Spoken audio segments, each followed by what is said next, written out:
Hello friends, welcome to Creative Medicine.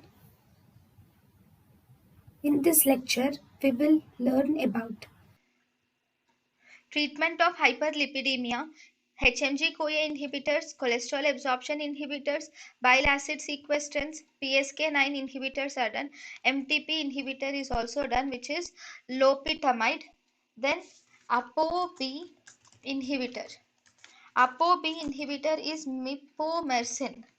This mipomersin is a this mipomersin ApoB inhibitor is a mipomersin. It also decreases the VLDL production. The side effects of this ApoB inhibitors are it can cause, because it is an injectable, so it can cause because it is a parenteral drug, it can cause injection site reactions.